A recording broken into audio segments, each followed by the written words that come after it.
Sorry, I just thought I should record. Okay.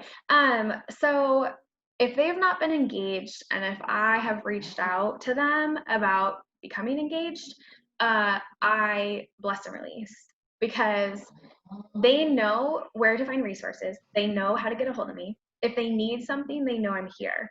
And I make myself available for that. And they know that. Everyone knows that. So if they are choosing not to work their business, I am not going to invest time there because that time and energy is not going to be reciprocated. So instead of investing time and energy there, I invest time and energy to finding new team members who are excited and who do want to grow. So I think it's different though if you've not reached out to your unengaged people much, or if they don't know that you're still a resource for them. I always coach my consultants, my directors, my new directors, like you have your A's, your B's, and your C's. Have most of you guys heard that, right? Like you have your A's, your B's, and your C's. And so I'm like, your C's, those are usually the really unengaged people, right? I say, reach out to them once a quarter, just so that they know that you're there and they know if they need something, they can come to you. So it's like once a quarter, you're just checking in. And then for people who are about to fall off, I message them before they're about to fall off. And I just say, hey, like, I just want to check in, let you know I've been thinking about you. If you ever need anything, like, I'm here, basically. So that's pretty much it. So yeah, I don't spend more time than that, pretty much just reach out once a quarter, and then before they're about to fall off, just checking in and reaching out, because I want to make sure that they know that they have good service from me, right? Like we're providing customer service to our team, but it doesn't mean that we need to like drag them along when they're done or when they don't want any more. But I want them to depart our team having had a good experience, because then if they want to come back at some point, they're like, Kristen treated me well. Like Kristen gave me good service. I just chose to not work my business at that time and I chose to phase out of it. But if I ever want to come back, like I'd come back to Kristen or her team because she gave me good service. And I have had people resign. I just had someone resign. She did like almost, not really, she did like almost nothing the first time that she signed up. I think she maybe qualified and then like kind of fizzled out or just stopped. She re-signed with me and she fast tracked to director, she fast tracked to advanced, and she's getting ready to hit senior in her first like 3-4 months. So it just wasn't the right time the first time, but because I feel like I gave her good service, she came back to particularly to me when she was ready to do it again. Okay, so Sarah says, a bunch of people in my director bound. It's been great for the other leader I'm doing it with. She's promoting people like crazy and I feel left behind. Is there something you do that to help your personal team recruiting? Do you have a script or words that are working? So I did put together for my directors kind of what I do with aspiring leaders. So it's like this, it's like my system. It's what I do. It's the words I use. It's how often I check in.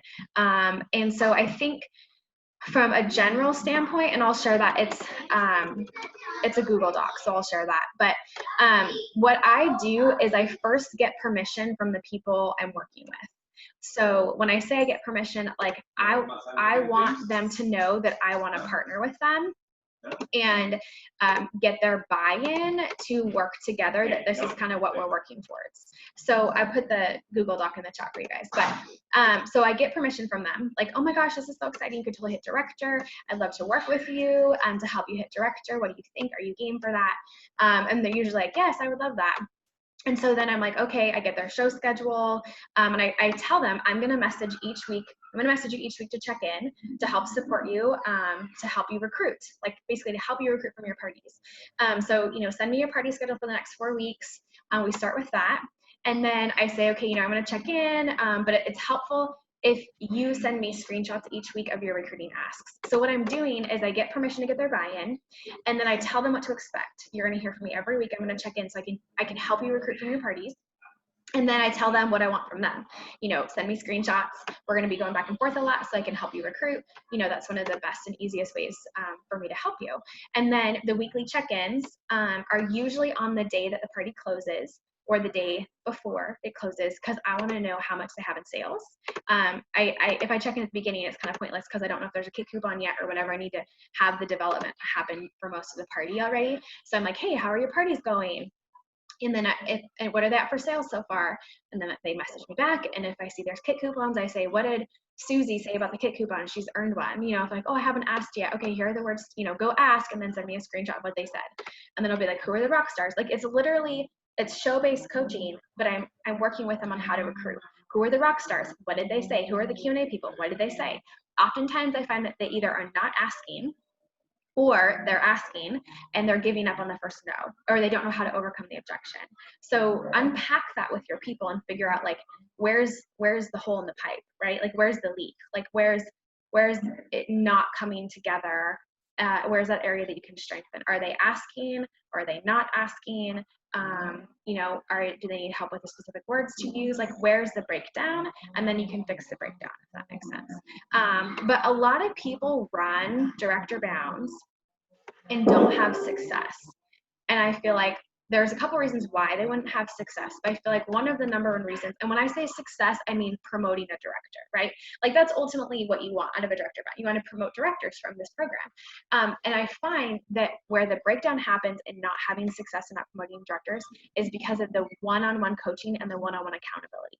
That is like 80% of the person's ability to promote is you working with them. And so I'll tell you a little story. I have a director, and she's an HR professional. Like, she works with people, she coaches people on like HR stuff. And she's like, Kristen, like, I just can't handhold these people. Like, that's not my style. It's not my style to be checking in with them and to be asking them all the nitty gritty things. And I'm like, that's fine, but let me tell you something. When you handhold, they will promote faster. You cannot handhold because that's your style to not handhold, right? But they will not promote near as fast. And I tell you, if you can work on going outside your style, going outside your comfort zone, and handhold, and when I say handhold, I mean coach them on how to recruit from their parties with every nitty gritty detail. Give them the words to use. Don't make them look up the words to use. Like, that's too many steps. Just copy paste, give them the words to use. They're going to promote way faster. So, you know, find where the leaky pipe is for them and for you and your coaching of them, if that makes sense. Does that help you guys? A lot of people said same here. Yes, I know that I was supposed to type. I like that idea. So what if you have more than one? Do you have like a thing where you like check in with each one individually, even if you have like 6 people, and then they feel like you're getting that? And do you like limit your time that they ask questions? Because I know you say that you do that too, but like, is there a window that you're allowed to do that, or do you? So all my coaching of my aspiring leaders is done over message. So I can't do 5 million phone calls. Like, I just don't want to sit on the phone all day. Like, I can't do that. So instead I'm like messaging back and forth with them. So it's all done over message, and I don't limit the amount of time they have of me. If they're an aspiring leader and they're hustling and they're sending me screenshots, like, I'm all over that. Like, I'm white on rice. Like, I'm all over that. So I do individually message each one, and that's, you know, if I have 6, if I have 8, if I have 10, like, they're all getting that individual message, but it's copy paste. It's the same message every single week. So it's easy, but it is a lot of people when you have that many. But I have spreadsheets, and I have a spreadsheet for each person. I feel like I've showed the spreadsheets before, but I have a spreadsheet for each person. And when I'm coaching them and I send the message on that Friday or whatever, then I pull up my spreadsheet and I look at the stuff. And so I have that in front of me when I'm messaging with them. So yeah, that's how I do it, and it works pretty well. But that's what works for me, right? Like, you're going to find your system that works for you. But it is that accountability and that hand holding and just really working with them one-on-one to recruit. Carrie asks, I really want executive by September 1. I think it's totally possible, but what are some top tips to get 3 more to promote? Many have 1 or 2. We're doing mastermind for the first time this month, and I have 2 in that and others in director brand. What are the top focuses in the game plan? That's a really good question. So we have a lot of people that are promoting people very fast. We have a lot of people that are promoting in their first month. So it's totally possible. You can definitely hit that. The people that have 1 to 2, I would be all about like really hands-on show-based coaching recruiting. So I always think about it. I don't know if I talked about this before with you guys, but I always think about, you have bucket A and you have bucket B. So bucket A is the people that can promote this month. Bucket B is the people that can promote next month. right? So your bucket A is generally the people that have 1 or 2 already, or they have 500 shows this month and they're very coachable. Like they'll do anything you say, they'll send you screenshots, they'll do all the things. The very coachable ones could go from 0 to 5 in 1 month if they have a good show schedule. So figure out who bucket A is. It's your super, do you have any super coachables that have 5 million shows this month and you can work with them? And then it's your people that have 1 to 2 already, and they have to have a show schedule, a good show schedule. So that's number 1, right? Like making sure they have a really full show schedule, making sure their team members have shows, solid show schedule, or at least going to be active. So working with them to recruit, working with their team members to recruit. And so that's all super hands-on show-based coaching with recruiting. Then you have bucket B, right? And your bucket B are your people that are in director bound. They maybe have 0 people. Maybe they don't have as strong a show schedule. They could promote next month. So the goal and the focus would be to help them get 1 or 2 or 3 people this month, right? So your strategy for each bucket is different based off of where they're at, what they have for show schedule, how coachable they are. So then you promote these people in bucket A this month, right? And then your bucket B next month now becomes your new bucket A, right? Now those people that started this month with 0, they're leaving this month with 1 or 2 or 3, maybe more. They didn't hit director though, but they're that much closer. Now they're bucket A for July. And they're your number ones. You're like, all right, here we go. And what happens also at the same time is you need to then refill your bucket B. Who's next, right? And so one of my directors who signed in September just hit exec. And she made a really awesome comment about, because I talk about this bucket A and bucket B concept, and she said, at all times, I want at least 2 people in each bucket, at least. I have 2 people that I'm always working with to promote this month, and I need at least 2 people that are coming up right behind them that are going to promote next month. And then it's like a funnel, right? You have this funnel of people that are kind of working through it, which kind of sounds bad, but it's just the system, right? It's a system, it's a business. That's kind of like how you work things. So that's a really good concept, I think, to be thinking is 2 in this bucket, 2 in this bucket. When the bucket moves to the next month, okay, who's right behind them? Who are the next 2 that are coming from that? And a lot of people promote directors, and then they have no one left on they're like, well, now I just promoted all these people, and now I have no one left in my personal team. Well, what happened? What happened is you didn't continually refill that bucket B, right? Maybe your recruiting wasn't as strong, or maybe you didn't have the right kind of people coming in. So it's like, when you get skilled at this, it's not, I don't have anyone now because I just promoted a bunch of people. It's I promoted a bunch of people and I was already pre-planning who's next, who's next, who's next, right? And so you don't have that dry spell or that rebuild spell once you actually become skilled in this, if that makes sense. So does that help, Carrie? Okay. Laurel says, I'm overwhelmed with how to train all the new consultants I'm personally recruiting. I do good with the initial call and getting them set up, but some recruits seem so technologically challenged. Some people seem to do fine with what I've posted in my units and my training page. Others feel like I have to hold their hand. So, man, how do I say this nicely? Like we don't have time, right? Like we want to help everyone and we want to handhold everyone and we want to do all the things, or maybe we don't want to do that. Maybe we don't want to handhold everyone, but like ultimately you need to have a system that is not handholding, right? Like you need to have a system in place that they get everything that they need when they need it, not too much at once, right? It's like that fine balance, so that they don't need to come to you for questions. So for a while, my system, and this might be your system, my system was like lots of questions and lots of like, how do I do this and how do I do that? And I'm like, oh my gosh, I want to pull my hair out. Like I cannot have these people coming to me every moment of the day asking me questions, asking me this, asking me that. I don't have time for that. So I had to get my system in a place where it was so efficient and so productive that it could be completely like independent work, right? Like the initial call in this new system that I have that's completely independent, the first call, there's no training in any of my calls.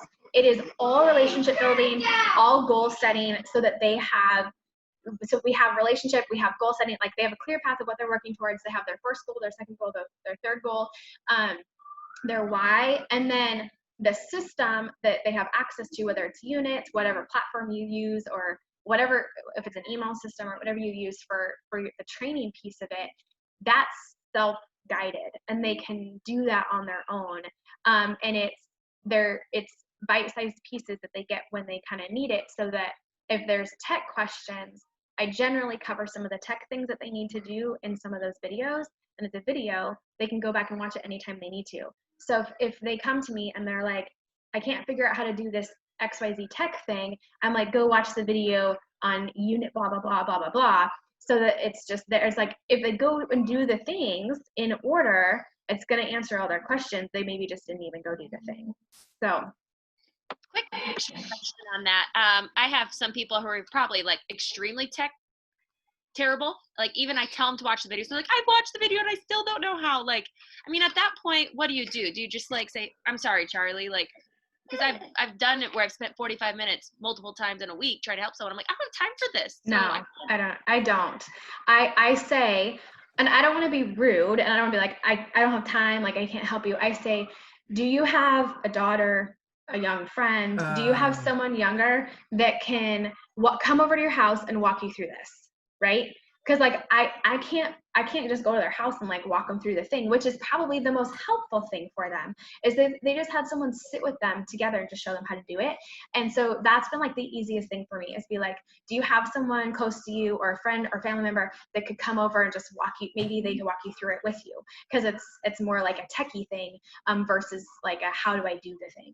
Like, and that's a great idea, Kristen, because I have an example of a consultant who literally started in February, and she was like, and the biggest lesson for me was, I now ask the question about, so on a scale of 1 to 10, what do you think your knowledge is of Facebook, right? Because otherwise, what I found her knowledge was, oh yeah, I know how to like everybody. And it's like, she had no knowledge, and I'm like, no. I mean, not even to the point of like loading up pictures. So we are since February. So her first party was March.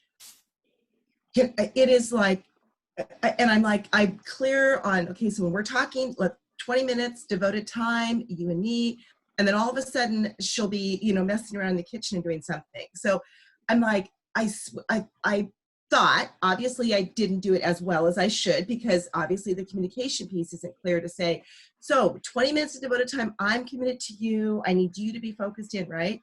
And literally, she's like in the kitchen doing stuff.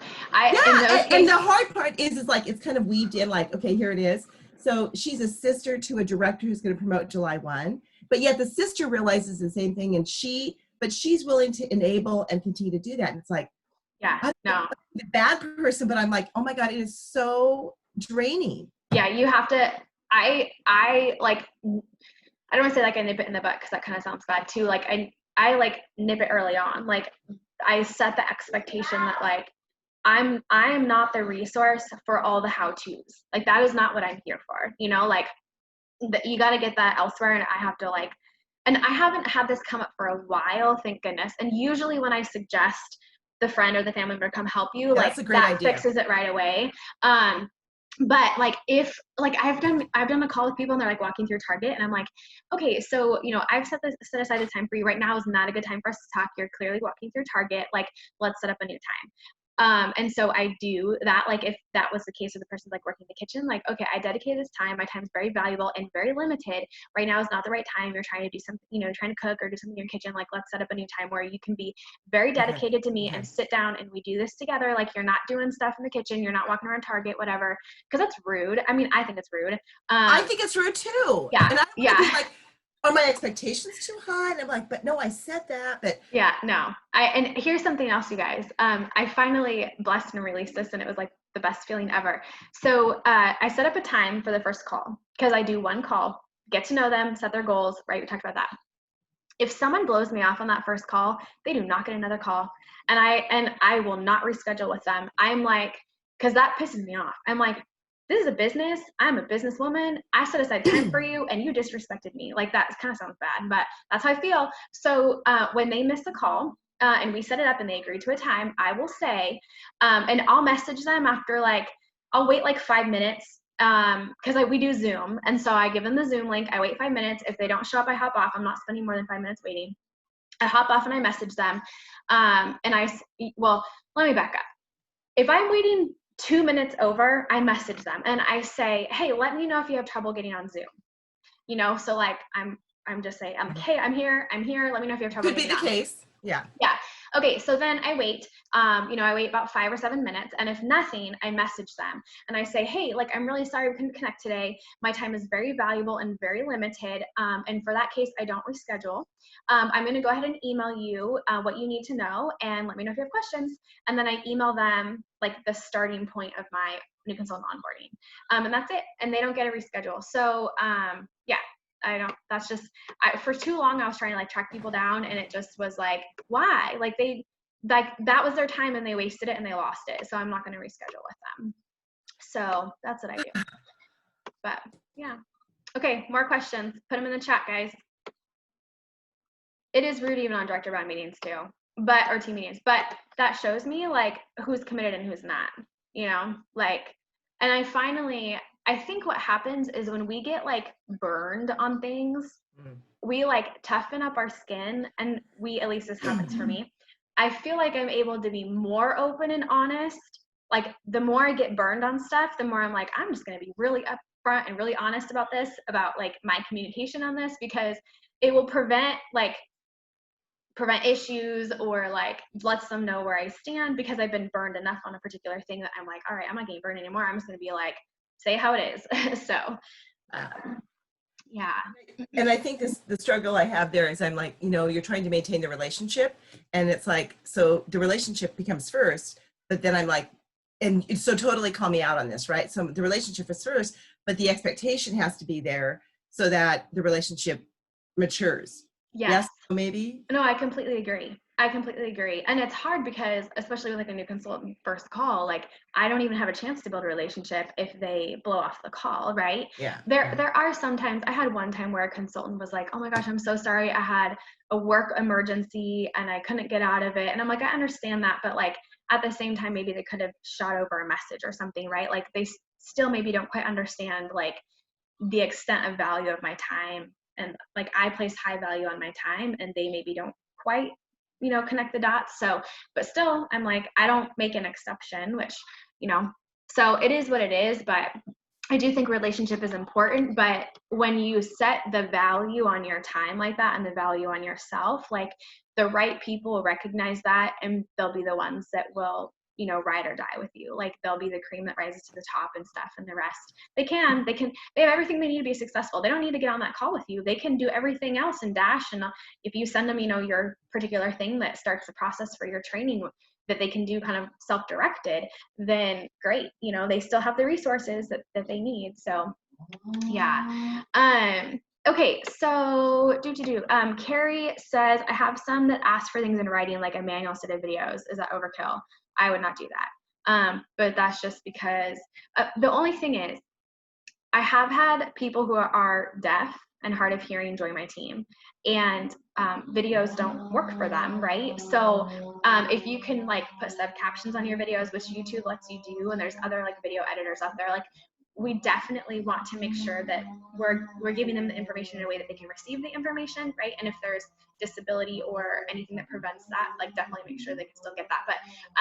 But I would not go out of your way to like make something special for someone else for them to understand it. I would not spend time putting something in writing. What have you found to be the most effective way to communicate these trainings for new consultant onboarding? Laurel? Yeah. So I'm going to share with you what I use. It's expensive, but it's freaking awesome. So I use what's called Teachable, and it's $39 a month. That's why it's expensive. That's why I think it's expensive. I think it is well worth it. And it was something I found, and I was like, I'm going to try this and see how it works. It's like the best thing since sliced bread, in my opinion. So it's kind of like Dash, but you get to manipulate it. And it's different. Like, so I'll just show you guys. So how I stumbled upon this is I bought a course from Ali Kazaza on minimalism and moms, like how to like minimize your house and like how to help your kids declutter, all the things. And I'm like, man, what is she using for this platform for this class I bought from her? It's an online class. I work it at my own pace and stuff. And I found she was using Teachable. And I'm like, I love this platform. Like I could use this for my new consultant onboarding. So that's how I discovered it. And then this is what it looks like. So it's like, welcome to our team. This is like course curriculum. And so what I used to do is call 1 was bookings. Call 2 was party prep. Call 3 was like how to get results from your party. So I had a 3-call system that a lot of people used for a long time. So I took that call system and the scripts of the call, because I had it scripted so I could give my new consultant call to people that are recruiting a bunch and I need to teach them how to do it. So I had it all scripted anyways. So I took the scripting and I call 1 is module 1, the bookings module. And I took the script and I make little videos. And then call 2 is module 2, which is party prep. And I just made a bunch of little videos. And I give it to them in the order that they need it. And they have to do this video before they can get to this video. And it's like step by step by step, and they're all little videos. So they could go back and watch the video anytime. Where I did calls, like they can't go back and watch that call. Like that call happened and it's done. They had to take notes or whatever. So the other thing that I like about this is that you can prevent them from going to the next module. So like the bookings module, they enroll in the course right away. That's what I email them, is a link to enroll. They enroll right away and I say, take the bookings class. The next module does not open for 2 days. And I set it like that on purpose. So I don't want them to go set up parties before they've even booked parties. So I'm like, you have 2 days to like book your fanny off, go get as many bookings as you can. And then this next module is going to open and it will walk you through what to do those bookings that you now just booked. And then maximizing party results. This one does not open until 10 days after they have enrolled, because usually by that point, like I timed it out, and like usually by the 10th day, they're in the middle of their first party. And so that one unlocks when they need it, because now we're talking about how do we get bookings from the party? How do we get recruit leads? Like you don't need to know that before you've even booked parties, right? So it is like the best. I love it. It's the best thing. It's so easy. It is well worth. These are outside of Dash, and I do use Dash. So Dash is huge. And so I tell them in that first call with them, I say, so Teachable is different than Dash in that Dash is like high level stuff. Like you need this info, like how to set up direct deposit. Like this is good stuff you need. It's high level generic info. Teachable is boots on the ground. Here are my specific resources that I'm handing to you. You can just take and run with, like the tips I send my hosts. Like the party template. Like I can't put that in Dash for you because I can't manipulate Dash. But I want to be able to give you my resources, and that's Teachable. So you need both. You need Dash, you need Teachable for a different reason. And I do not put anything in Teachable that is a duplication of what's in Dash. Why? Right? Like I'm telling them to get in. And so when I book the first call with them, I will say, be sure to go into Dash and do the first 10 tasks before we have our call, so that I know they're getting into it and I know they're starting in that. And then I give them Teachable and I'm like, okay, go into Teachable right away, enroll today, even right after we hop off the phone, go do it. It takes 5-10 minutes, go start asking for your bookings. So they have both. So yeah, it's been very helpful. Let's see here, scrolling back up here. Carrie, do you go over the 90-day reward program or touch base on it during the first call? I do not. I do give them their 30 90-day dates. So I will say, like, here's your 30 90-day date. Now, Dash and Teachable is going to show you a little bit about those. I do go over the rewards program in Teachable a little bit, because I say things when I review the rewards that they will not get in Dash. So for example, when I'm talking about Fast Track Director in my little video that talks about rewards, I say, when you reach Director, you're gonna get X, Y, Z. You're gonna get all of these things, and I want them to know they're gonna get the new products, they're gonna get 250 paper dollars. Like I emphasize the rewards in a way that Dash does not, and so I'm still gonna cover rewards a little bit so that I can put my emphasis on it. Laurel asked, do you tell them at the call setup how you feel about them not being on the call? I do not. I just expect, like, hey, we set up this time, and I say, so we pick a time that works for everyone. And then I say, okay, perfect. We're going to use Zoom. Here's the link. If you've never used Zoom, log in 5 minutes early so you can get Zoom going. And then I'm like, see you then, but before a call, hop into Dash and do the first 10 tasks. So I don't say if you don't come, like we're not rescheduling. I just give them the benefit of the doubt that they're going to show up, and be a responsible adult. So Sarah says, I feel like I'm playing a repeat record when I coach new and old team members for bookings. Do you have the same mindset of giving them the resources, bless and release? I'm so exhausted. I was trying with your NED paycheck that's pocket change, my friend. Okay, so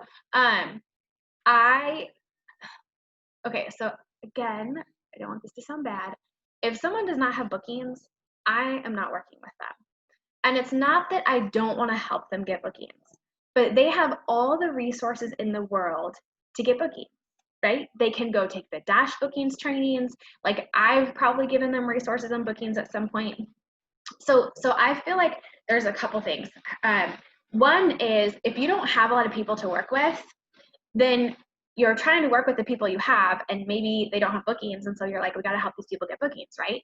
If you have a lot of people to work with, you only work with the people that have bookings, right? That's the difference. So right now, in the place where I am in my business, I have a lot of people with bookings. I have a lot of people I could work with. So it's not that I don't care about the people that don't have bookings. I care about them and I want to support them, but I'm not coaching them. They don't get coaching time with me unless they have bookings. And when I say coaching time, like me messaging them back and forth and, like helping them recruit from their parties. So, but I have put together, you guys will see it in the Google Doc link I sent you for words to use when you're working with your aspiring leaders. There's a link in there that says, do your aspiring leaders need more bookings? Click this and it's words to use on how to help them get more bookings. And it walks through what I would do back when I was in a place where I only had a select number of people to work with and I needed to help them get bookings. Whereas now I can be picky and choosy and only work with the ones who do have bookings. But it's something like, it's all coaching questions. So I basically will ask them, like, how many bookings would you like to have for the month of June? How many do you have? And then they say, I have 2, I want 10. Okay, great. You want 8 more bookings. When would you like to have those 8 bookings by? They say, today's Friday. They say Wednesday. Okay, great. How many people can you ask per day between now and Wednesday to get those 8 parties done? And if they say 10 a day, I'm like, okay, I have to lay down reality. I'm like, asking 10 a day between now and Wednesday is not going to get you 8 bookings, right? Let's try. And I explain, 1 out of 10 say yes, and that would only be asking 50 people or 60, I don't know, whatever, do the math for how many days it is. And then I would say, okay, so let's try this again. If you know that only 1 in 10, will say yes, how many people do you need to ask each day to get your 8 bookings? So they set the plan through me asking questions.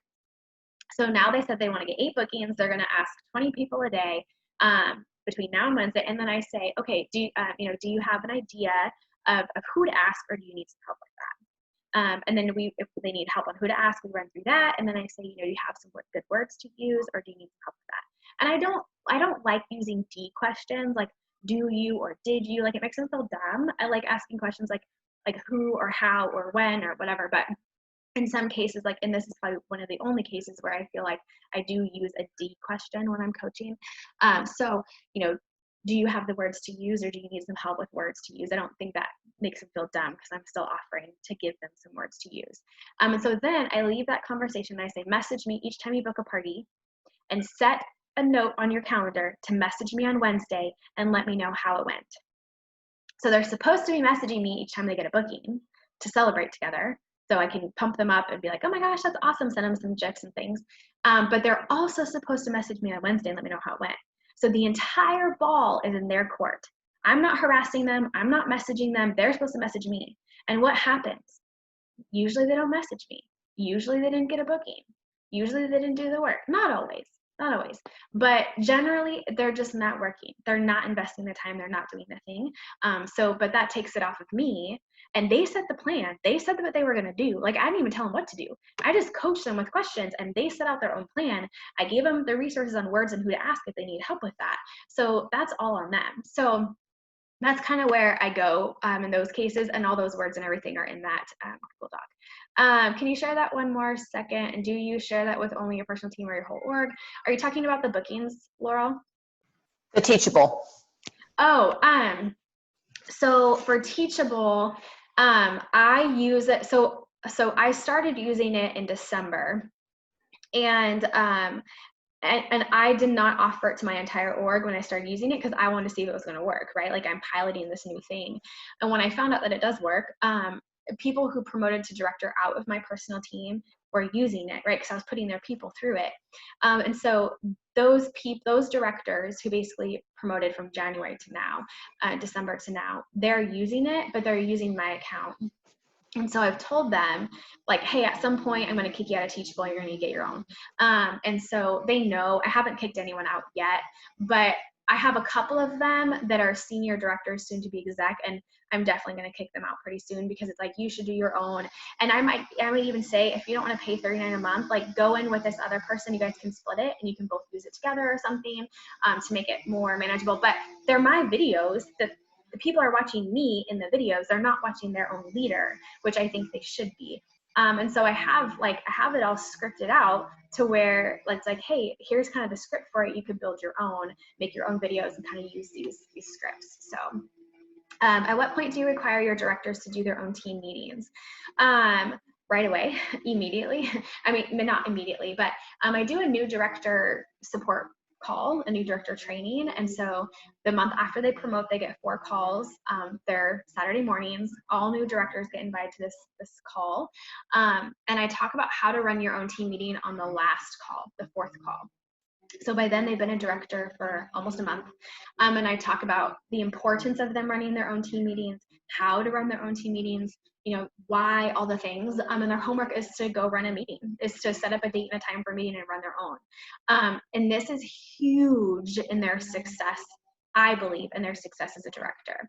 So in 2018, I think I promoted like 8 or 9 directors. And I want to say probably half of them fell off. Really bad, like rate of people staying and not losing title. 2019, I promoted 12 or 13 first-gen directors, and 1 fell off, and she has since re-promoted. So that rate of keeping title is big difference. I thought, what in the world caused that? Like, why did I have such a stronger rate of sticking? And I noticed 2 things. 1, I started the new director support calls, but 2, I was telling them to do their own team meeting. And I thought, I really think it was those 2 things, but especially the team meeting. Like, I have a gal who's been a director for over a year, and she wants to hit senior. She's slow and steady, and she's in a small group that I'm doing right now. I'm doing small groups to help teach directors how to go from director to senior director.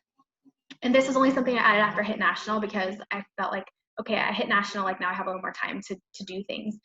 So she's in a group to hit senior, and she ran her very first team meeting, and she's been a director for over a year, longer than a year, like a year and a half. And I'm like, homegirl, like, you should have been doing this a long time ago, right? Like, and she's like, okay, I did this, and then she comes back. So she told us 2 weeks ago, I'm doing this meeting, and we're all excited for her. She's talking about her plan, how she's gonna do the meeting. And then we talked yesterday, and she's like, oh my gosh, the meeting was awesome. I had everyone show up, which is kind of rare. She did a really good job getting them there. She's like, I had everyone show up. They were talking. I feel like they're so bonded and connected now. And I'm like, ding, ding, ding. Like, this is why this is so important, right? So I'm right away, I'm like, post your own team meeting, like, get going. Like, because your teams need to see you leading them. Your teams need to see you as like kind of a resource, as the leader, right? And it's so easy to run a team meeting. Like, the home office gives us the outlines. Like, I have a sample outline they could use if they don't want to use the PowerPoint. Like, there's so many resources to run your meeting. It doesn't have to be scary, but I need to teach them how to do it. I need to tell them why and then equip them, right? So yeah, I do that right away. Okay. What's your check is at NED now? I'll never forget October 1. So the one from last month is a lot. I even debated telling my personal team or like my org, because I don't want them to like think that I'm like this like unworldly person now that like makes crazy amount of money. So my check for last month was $69,500 for 1 month. It's pretty crazy. Yeah, I feel like it's when you start to make a lot of money with your Pamper Chef business, like, and you don't come from a place of money, like we did not have a lot of money growing up. Like it is a very interesting to work through your like relationship with money when you come from not having money to then all of a sudden, and it's not all of a sudden, right? Like your checks kind of build slowly over time. But to make that much in 1 month when people like don't even make that in 1 year is like very humbling. And it makes me think like, I should stop talking about it because I'm gonna start crying, but it makes me think like, how can I give back, right? You know, like, especially if my team is like, wow, Kristen's making so much money. I want them to see, yes, but like, I'm also reinvesting that. Whether it's reinvesting in the community or reinvesting in you guys, like, I don't want them to just be like, oh, she's making all this money because of us, you know, because we're working. I mean, I'm working too, don't get me wrong. They know that I'm working, I do a lot, but yeah, it's just pretty incredible. It's pretty crazy.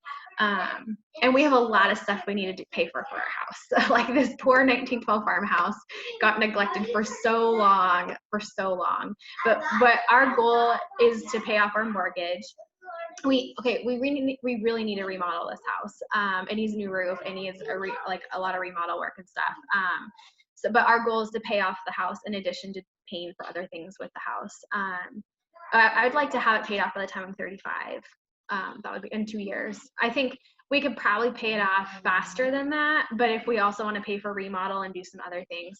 But the reason you guys listen to podcasts, because the reason I got inspired to really work hard on paying off our mortgage is because I listened to a podcast and the guy was saying, I think it was an Ed Milet podcast, he's my favorite.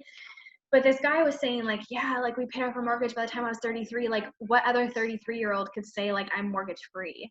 I'm like, I want that. You know, like I got inspired by what he said. And I'm like, if I could say I paid off my mortgage by the time I'm 35 and I can share that with people, like how inspiring is that for other people? Because I was inspired when he said that. And I'm like, okay, you know, so find ways that you can be inspired to like set your own goals and work through things, because then it helps you work harder, right? Because then you're making more money, because then you can reach the goal and all the things, right? Okay, so a couple more questions here, guys. And then we'll call it for today. So Laurel says, would you be willing to share the script for Teachable? Oh yeah, I'll share it. So I'll share with you guys, my original call 1, call 2, call 3, because that's what I chunked out for the videos, right? I have not spent time saying this part of the script is this video in this module of Teachable. Like I haven't chunked it into that much detail, but it's like call 1, here's the script, break it out into whatever little mini videos you want for Teachable kind of thing. And then I also have another Teachable like onboarding Google Doc where it's like, if you're using Teachable, here's what I do in call 1. And then here's how I kind of check in with them after that first call and they've already gone through the bookings and things like that. So I'll send those, or I'll post them in the NED group. If I forget, someone tag me or message me or something, because I might. Today is really busy. We have people cutting trees down and all sorts of stuff here, so I might forget. Okay. Do you do org and personal team meetings? So I only do personal team meetings. At the beginning, when we were smaller, they were org meetings. But once I kind of made that transition to really fostering my personal team and empowering my leaders, and kind of made that split between like having the org page and the personal team page and stuff, I transitioned to only doing personal team meetings. I will tell you, I did this the wrong way. Don't do it this way. So I made the split and I was like, okay guys, I'm kicking you out of my meeting. I'm going to do my own meeting. I want you all to do your own meetings. Like it was kind of like this transition where I was splitting things out. And I just kind of like did it. And I was like, you guys go do your meetings. Like I equipped them with what they needed. But then some people like completely just like fell to their death. Like I talked about like little birdies in the nest, right? I was like kicking them out of the nest and like some flew and they were fine. And the other ones, like some of them fell to their death and some like barely made it, right? So I think if you're breaking off and you're kind of at that place to break off, I think it's important to let the ones who are not strong maybe still be a part of yours, right? You can usually identify who your strong leaders are and who your non-strong leaders are. Like your strong ones, equip them, they will fly. Your weak ones, if you equip them, they might still fall to their death. So maybe keep them as part of yours, foster them a little bit more, train them a little bit more, let them absorb and watch yours a little more, give them speaking parts on your meetings, and then kind of nudge them out. So as opposed to just like black and white pushing them out all at once.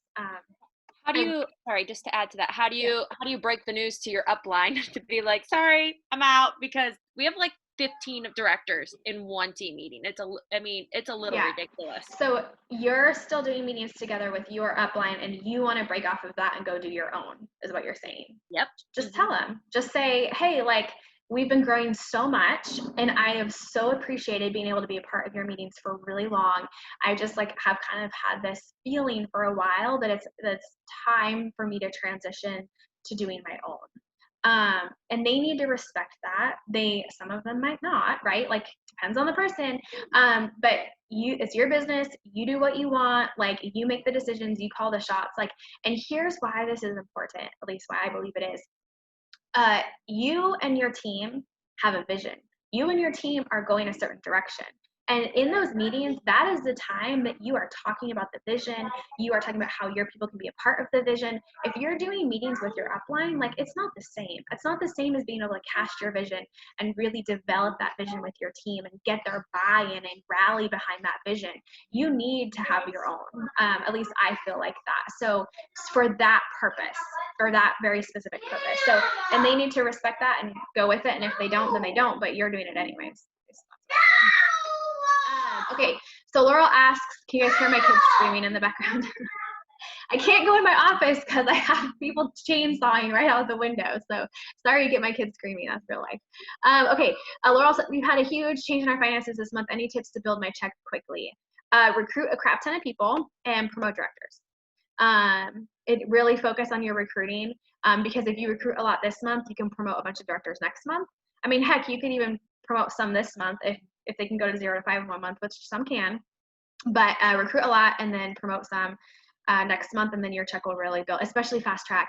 The past 2 months, I've had $7,000 or $8,000 in bonuses from promotion, fast track promotions, second generation promotions. Every month, I write down the low hanging fruit for income. The low hanging fruit is fast track promotions, advanced fast track promotions, second gen promotions. Where can we get $500 and $1,000, right, from the promotions? So who could potentially be those people? I write it all down at the beginning of the month so I kind of know where I could earn this extra money. And then I work on that list, right? In addition to everything else we're working on, it's kind of like, oh, and I got to focus on something else. But I'm like, if I work with these people, look at all this low hanging fruit on all these promotions of this extra bonuses I could get. So be aware of that. Some people are like, oh, I don't even know what bonuses I'm getting. Really? Like that's low hanging fruit. I want the extra 8,000. Like I'm going to like work my fanny off to get all these bonuses this month, right? So be aware of some of that stuff so you know where that low hanging fruit is. All right. Awesome. Okay, Sarah, last question. How many directors would you suggest this to happen? To split off for your team meeting? Is that what you're talking about? So how many directors you should have before you kind of split off? Yeah, because I was doing my own team meetings, and then the leaders I do have on my org, they're like, no one's showing up to my meetings. I never do it. Can you just do them again? And I was like, because like I've been like that, and I broke off from my upline, and she's not happy about it, but I don't care because I needed to do that and feel like a leader myself. And then, but I'm trying to get my team to do the same thing, like my leaders, and like you said, the strong ones. But then there's some that are just like not like, and they just want me to do it now. And then now you're saying it, I'm like, dang it. So I just don't know how many that looks like. You know, that would be. Yeah, so I would unpack that with each person that's like, hey, can I just come to your meetings again? Like this is not working, no one's showing up or whatever. Like that's a coaching opportunity, right? Like you have to coach them. Like, okay, let's unpack this. Let's kind of see what's going on. And then you would ask a bunch of questions. Like I always say, ask 3 coaching questions before you give advice, right? So you'd want to ask things like, okay, well, tell me about your last meeting. Who came or how many showed up? How did you advertise it? Like what was your agenda? Like what kind of value were they getting from the meeting? Like all the things. So I would, hold on one second. Okay, sorry, my husband's like, where's your keys? I need to move your car. So I would unpack that whole thing and coach them. No, I can't. And then they have hopefully some insight on like how to do it differently next time. Then I would coach them through doing another one with maybe some new tips and some new information. See how that goes, right? Like I would just throw in the towel and be like, okay, that's fine. I'd be like, let's unpack this. Let's work through this together. Let's do another one with my help. Like you kind of have to like take baby steps and really coach them and then talk about how it went. But ultimately, like their meetings are going to grow as they recruit people, right? And if they're not recruiting people, they're like in decline or they're just like maintaining. So it's better and it's more helpful as they get fresh people on their team to have their team meetings grow. And sometimes, and I tell my directors, you have to do this for 4 to 6 months before you really feel like you're making an impact with your meetings. Trust me here, like don't just do it once and be like, well, that sucked and that failed. No, like it's going to feel that way for the first couple meetings. You have got to do this for 4 to 6 months. And when you put out to your team, give them the dates ahead of time. Like set the dates and be like, okay, these are the dates of our next 3 meetings or our next 4 or 5 meetings. Yes, you're committing to those 3 meetings, even if you don't know how well it's going to go. You're committing to those 5, even though you don't know how it's going to go. But trust me, if you're building your team, you're still adding people, you give them the dates ahead of time. This is just what we do. We just come to the meeting, right? And that's where they get their support. So like from a consultant standpoint, or a director standpoint, what support do you give your team? New consultant onboarding, and then what happens to them? Either they go into director bound or they don't because they don't want to or whatever. And then what happens to them for ongoing support? Team meeting, right? Team meeting, come to the team meeting, right? I'm not gonna spend a bunch of time with my B and my C consultants. They're not getting a lot of my one-on-one time. Where are they getting my time? In the team meeting. Like that's their time with me, is that team meeting. And maybe if I'm doing anything else, but for a new director, it's like that's your guys' time together after the new consultant onboarding. That's where they're gonna get ongoing education. And are you just sharing like what's in the director outline that they share at your team meetings, or are you doing other stuff? I do something totally different. So I'll share with you guys, I'll put it in the chat so I don't forget. I'll share with you guys what I do. But essentially it's really simple. And this is why I like it, because it's like super simple. But it's just like a sample agenda. So basically I start out with recognition, and then I go to having performers share. So, and this is what I coach my directors to do, like ask your top seller to share in the meeting, ask your top recruiter to share in the meeting. If you don't have anyone recruiting, then get your 2 top sellers to share. And then after that, I train on a specific topic. So when you have people share, it does a lot of things, right? It's like a form of recognition. It starts to help them with their leadership skills. So I always have people share, and then it's less that I have to prepare, right? Because they're doing half the training for me. But I have to coach my consultants on how to share on a team meeting, right? You can't just give them free reign because they don't know how to speak on a topic. So I prep them, and I'm like, come up with like 3 tips that you could tell people on how to have high sales. Not how you had high sales last month because Susie host was the best host ever and I just got lucky. That's not helpful training, right? What's helpful training is if you give 3 tips that you think led to the general tips people could put into practice, right? Not that you had Susie host again that was like the best host and went live and all the things. That's not helpful. So I guide them in like how to share in a team meeting. And kind of teach them how to do that. So that's, and then I train on a topic. So like, what is it that they need and you can even put it out for a vote. Like, hey, what do you guys want to hear about in the meeting? Or if I have a new director and they're really insecure on sharing, I'm like, pick a topic that you're most confident in, and that's the topic you train on. I'm going to put the other Google form in here for you guys. This is my strong start system, which was the call 1, call 2, call 3. So that's in the chat there for you guys as well. That's what I converted to Teachable. And then I'll put my Teachable thing in here too, so I don't forget. Like my Teachable leaders guide, like what I do now that I have Teachable in my call and stuff. So then I leave the meeting back to the team meeting.